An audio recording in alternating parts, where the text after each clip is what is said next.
안녕하십니까. 한국임업진흥원 김영재입니다.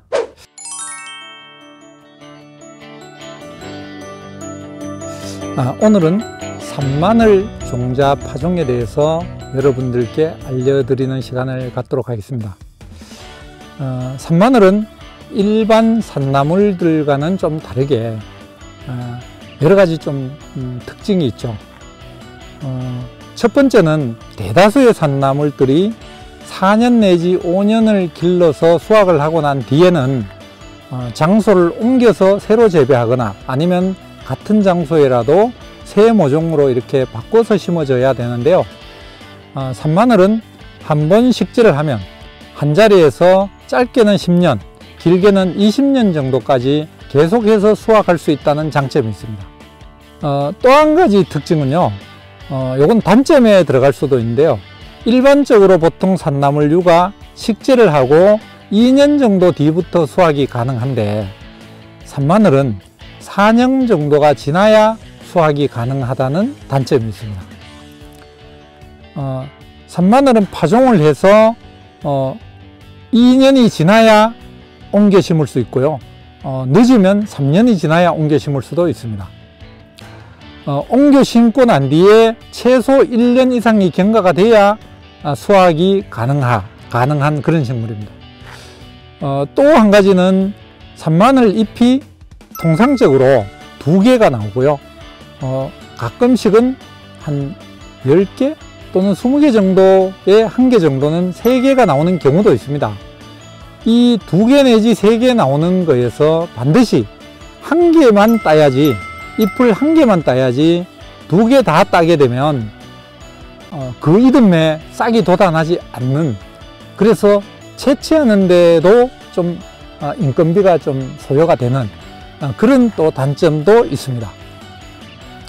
그러나 대체적으로는 식재해서 장기간 동안 수확이 가능하다는 장점, 그 다음에 또 판매가 또 용이하다는 장점, 그 다음에 또 한 자리에서 굉장히 오랫동안 키울 수 있다는 장점, 또 병해충이 많이 없다는 장점, 또 봄에 가장 이른 시기에 다른 농사가 시작되기 전에 수확을 가능하기 때문에 인력을 구하기가 쉽다는 장점, 이런 상당한 장점들이 있다는 것을 말씀드리겠습니다. 산마늘 종자는 5월 달에 그 꽃이 핍니다. 꽃이 핀 모습은 여러분 파가 꽃이 핀 걸 좀 많이 봤을 겁니다. 파같이 이렇게 동그랗게 이렇게 예쁘게 핍니다. 그리고 피었다가 보통 지역에 따라 좀 다릅니다만은 7월 중순에서 7월 하순경쯤 종자 채취가 가능합니다. 종자 채취는 한 꼬투리에서 까맣게 익은 게 한 2-3개 정도 생겼을 때, 전체적으로 보면 약간 푸른 색을 띄었을 때 종자를 채취를 합니다. 그렇게 채취를 하고 난 뒤에 후숙이라고 해서 뒤에 익히는 거죠. 뒤에 익히는 겁니다. 그래서 이런 숨을 쉴 수 있는 포대, 마대라고 하죠. 마대 같은 것에 넣어서 바람이 잘 통하는 장소에 음지에서 짧게는 한 5일, 길게는 10일 정도 후숙이라고 해서 거기에서 익힙니다. 익히고 난 뒤에 종자를 정선을 하겠죠. 산마늘 종자는 정선이 굉장히 쉽습니다. 뭐 이렇게 껍질이 별로 없기 때문에 그냥 털면 종자가 나오게 되는데요. 산마늘 종자의 모습이 지금 이렇게 보이시는지 모르겠습니다. 요런 검은색이고요. 예, 요 정도 크기의 종자입니다. 그런데 산마늘은 아주 여러 가지 특징이 있는데요. 그 중에서도 거의 반드시라고 말씀드리는 게 좋습니다. 7월 하순경에 종자 채취를 해서 8월 말 또는 9월 중순 이전에 파종을 해야 됩니다. 여름 종자는 저장이 잘 안 돼요. 요즘은 냉장시설이 좀 많아서 저장을 좀 하기도 하는데요. 여름 종자들이 대체로 저장이 잘 안 됩니다. 그래서 직파를 하게 되는데요.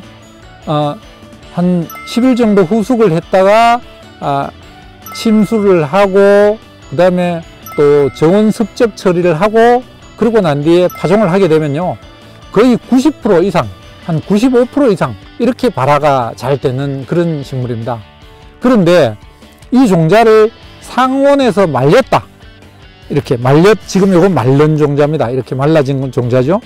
이렇게 말렸을 경우에는 30일만 말리면 발화율이 60%로 뚝 떨어지고요, 2달 이상 말렸을 때는 발화율이 거의 5% 이내로 굉장히 발화율이 낮아진다는 그런 연구 결과가 있습니다.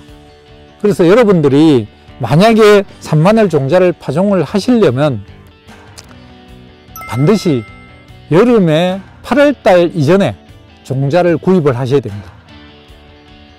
봄에 종자를 구입을 하면요, 어떻게 저장을 했는 건지를 잘 알 수가 없어요. 그래서 정말 상온에서 말린 종자를 사시게 되면 여러분들이 발화에 실패를 할 수 있다, 이런 말씀을 드리겠습니다. 그런데 난 부득이하게 봄에 파종을 해야 되겠어, 이런 경우도 있지 않습니까?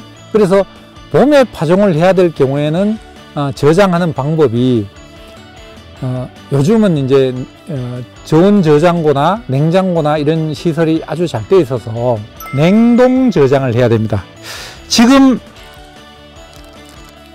여러분들께 보여드릴 이 종자가 지금 냉동 저장을 했다가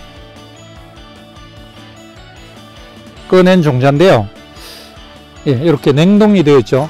이렇게 냉동 상태로 저장을 해뒀을 경우에는 직파하는 것보다는 발화가 좀 늦게 되기는 좀 적게 되기는 하지만은 그래도 상당 부분 발화가 좀 잘 되는 편입니다. 이런 흡습지에 싸서, 이런 물을 먹는 이런 흡습지에 종자를 싸서, 여기에 물을 죽여서 이 종자를 싸서 신문지에 한 번 더 싸면 더 좋습니다. 신문지에 한 번 더 싸면 좋아요. 그렇게 싸서 비닐에다 넣어서 지퍼백으로 채워 넣으면 얘가 종자가 숨을 못 쉴 수도 있습니다. 그래서 일반 비닐에 넣어서 접어서 이 바람은 들어가지 않으나 숨은 쉴 수 있도록 이렇게 만들어서 냉동을 시켜 놓으면 봄에 파종을 했을 때 직파를 하는 것보다는 발화율이 좀 낮지만 그런대로 발화가 잘 되는 편입니다. 부득이 저장을 해야 될 경우에는 이렇게 하셔야 되고요. 그 다음에 이제 직파를 할 때에 대해서 말씀을 드리겠습니다. 봄에 하더라도 다른 식물들은 대다수의 육묘 트레이에 파종을 하죠. 거의 대다수의 식물들이 그렇습니다. 육묘 트레이에 한 개씩 이렇게 파종을 하게 되는데 산마늘은 육묘 트레이에 파종을 할 수가 없어요. 왜냐하면 한 자리에서 최소 2년 내지 3년을 키워야 되기 때문에 육묘 트레이는 보통 90일에서 150일 이내에 키우는 경우에 육묘 트레이를 이용을 하거든요.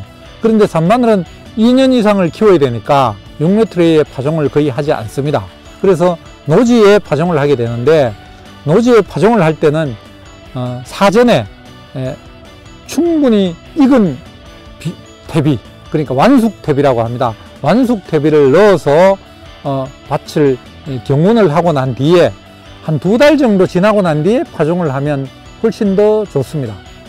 그리고 이제 또 파종을 하고 난 뒤에는 그 완결을 덮거나 부직표를 덮거나 아니면 짚을 덮어서 보온도하고 또 잡초가 올라오는 것도 막아주는 게 좋습니다. 그렇게 하고 또 얘는 반음지 식물이기도 하고 어린 모종들은 대다수 햇볕에 노출되는 것을 싫어하는 경향이 있습니다. 특히 산나물류는.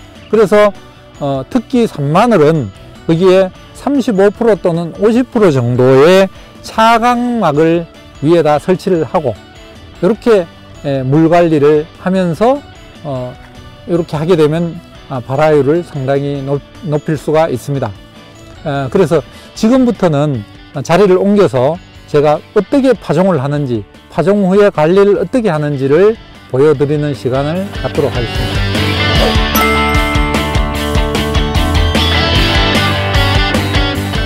네, 지금부터 산마늘 종자 파종상을 지금 만들고 파종하는 모습을 여러분들께 보여드릴 거예요. 이렇게 상을 고르고 여기에는 이미 한 2달 정도 전에 완숙된 퇴비를 넣고 뒤집었다. 이런 걸 이제 여러분들께 먼저 말씀을 드립니다. 그리고 이제 종자 파종을 해볼 건데요. 고를 한번 해볼까요? 이 종자 파종을 할 때는 이 줄과 줄 간격을 6cm라고 되어 있어요. 6cm. 물론 뭐 7cm 해도 되고 8cm 해도 되겠죠. 근데 이제 책에는 6cm 간격으로 하는 게 좋다 이렇게 되어 있습니다.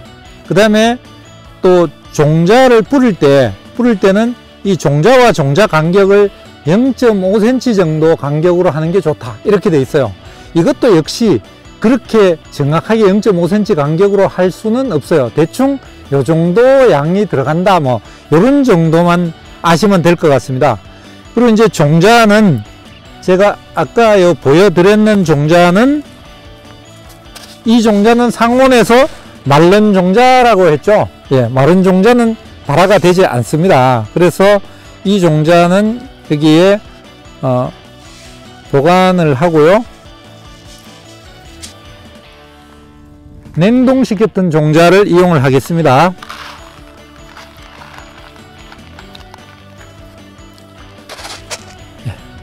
이 종자를 이용을 하겠습니다. 이 종자를 파종을 할 때 여기는 다른 것들은 뭐 여러 가지 뭐 종이로 한다든가 이런 방법이 있는데요. 여기는 이렇게 해놨기 때문에 종자를 이 손으로 이렇게 파종을 할 수밖에 없습니다.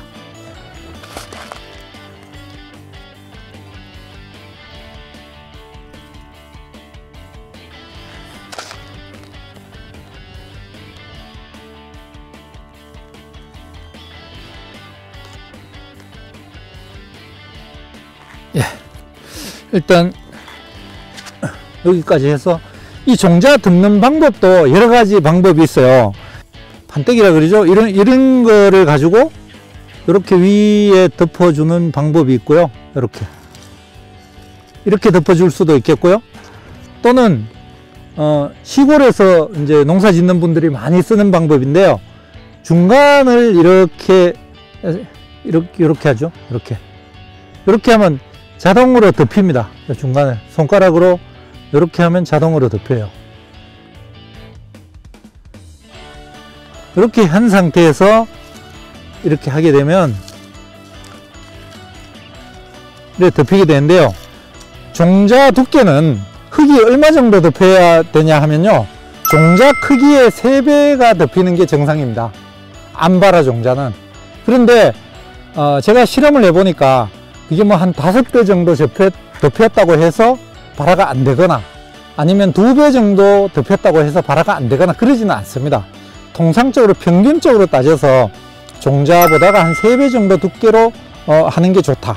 그런데 여기서 이제 그러면 종자 두께가 요게 0.2mm니까 그러면 한 0.6mm 정도 두께를 해야 되겠네. 그래서 땅을 0.6mm만큼 파서 심으면 안 됩니다. 이러면 실제로 그렇게 덮이지 않아요. 그래서 조금 이제 보신 것 같이 약간 깊게 한 요 정도, 이렇게 한 2cm 정도 되게 이렇게 파서 해야 실제로 덮이는 것은 굉장히 1cm 정도밖에 안 덮인다. 이런 걸 참고하셨으면 좋겠습니다.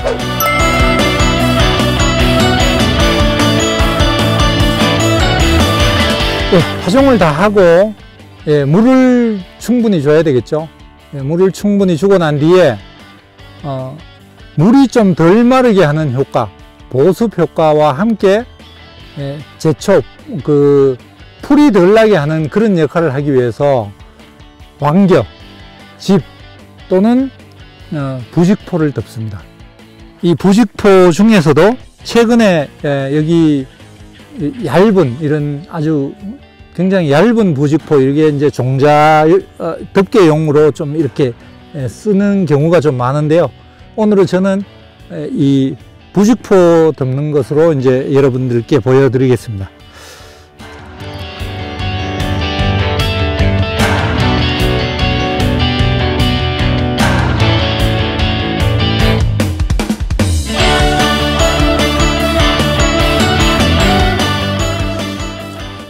이거는 활대라고 합니다. 위에 차광망을 씌우기 위해서 하는 건데요.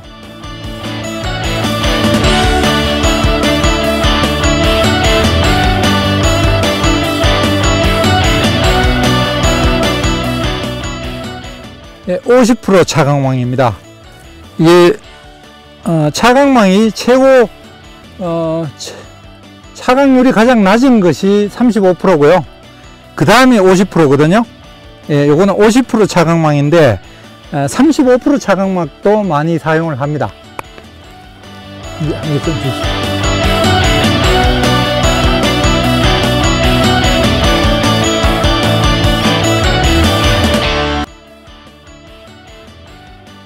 산마늘 종자 파종에 대해서 마치도록 하겠고요.